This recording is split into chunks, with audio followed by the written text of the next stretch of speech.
Alright, let's get this video started.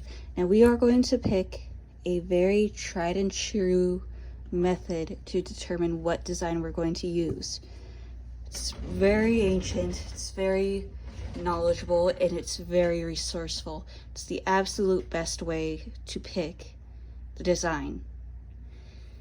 Eeny, meeny, miny, mo, catch a tiger by its toe. If it hollers, let it go. Eeny, meeny, miny, mo.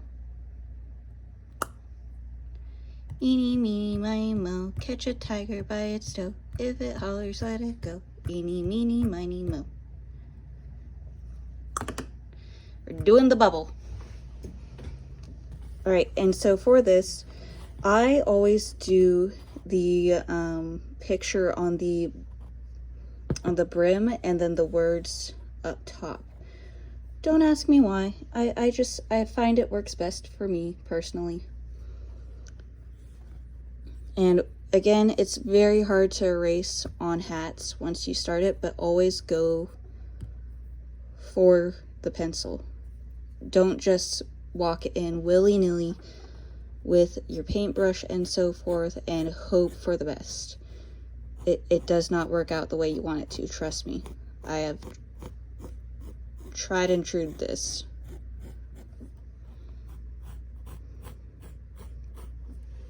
Now I'm not going to make the circle full because what I'm going to do is off-center it.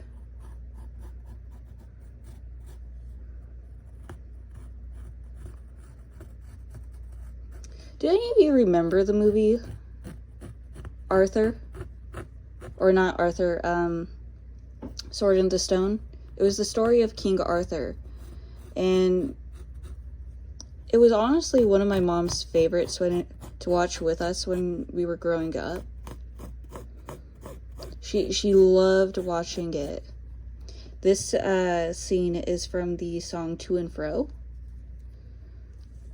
And if you ever have the chance to go watch the movie, it's very well animated. It's still when everything was hand animation and hand drawn, so you can still see the flum-ups and so forth. And it's just the greatest of old Disney films, right next to Black Cauldron. And yes, I know that Black Cauldron isn't Disney approved anymore. Doesn't make it not a good movie though.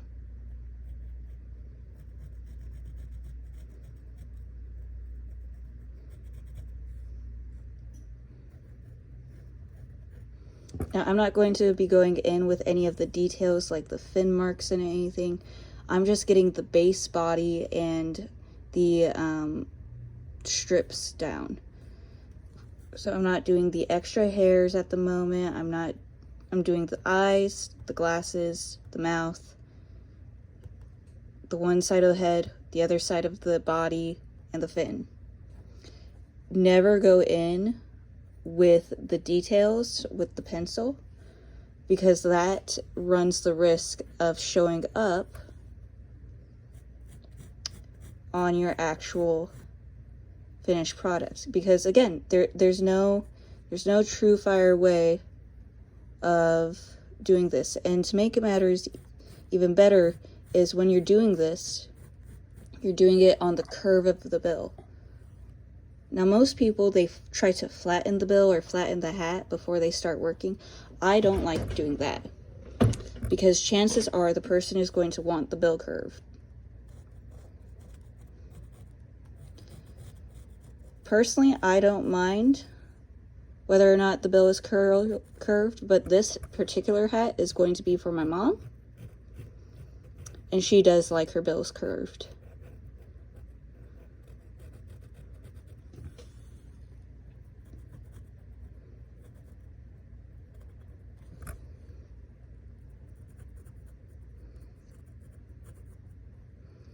Part of the other reason why you always want to sketch it out is for this part, so that way you can literally just like look at what you've already done, already drawn and so forth, and move it over to the hat.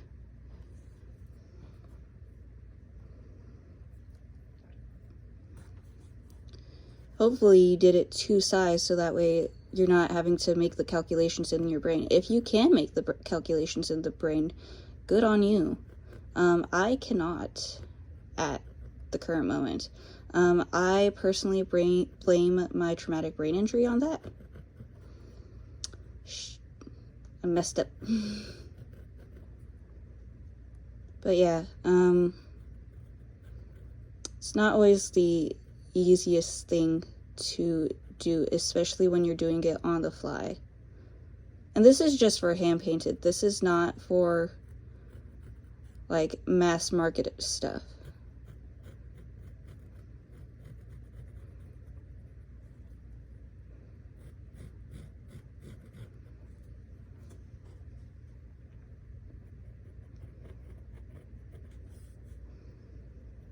So if you're wanting to do something that's not hand painted, not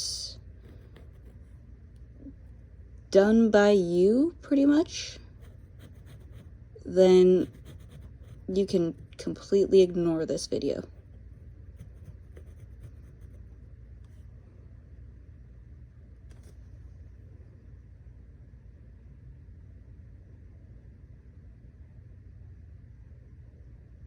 What did I draw there? Oh, I know what it is. I know what it is.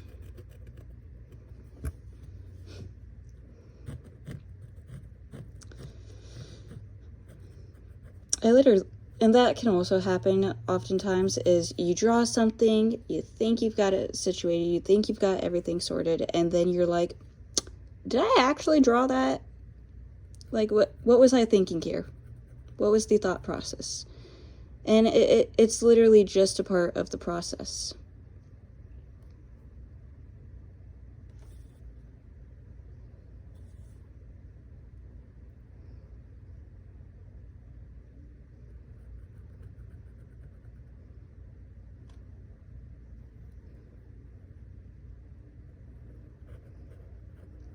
I messed up again. And this is what I'm talking about. See? It's not impossible to erase. You're still going to see that smudge there, but Lord, is it not worth it.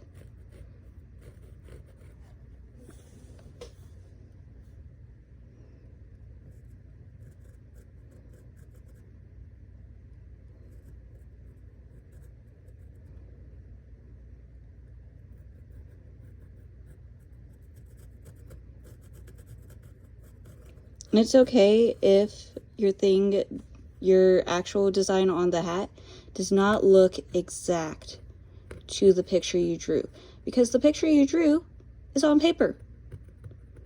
Hopefully you're taking the advice of doing it on paper before you look anywhere at the hat.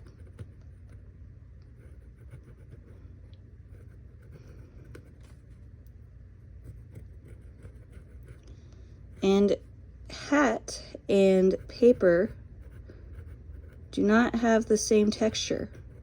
So this has the fabric texture on it, whereas this has the paper non-textured version. If you want a textured paper so that you can practice more on texture, then I suggest you get watercolor paper or pastel paper, because pastel paper has crisscross edges and so forth, and it's very, very good at having that textured look, so that way it can lock in the pastels and the chalks that you use. Watercolor sometimes has a textured feel to it, just because it tends to be thicker, especially if it is a type of watercolor that tends to bleed through and be on the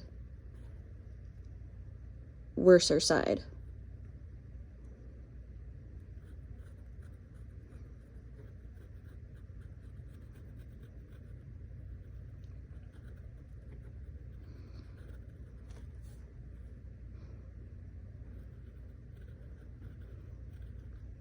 And again, it's okay if it's not exact. Keep in mind, you are going to be also painting over this. because this is just the pencil part. All this is just the pencil part. It's not the physical painting. I'm gonna split this up into multiple parts. So come back for part 2.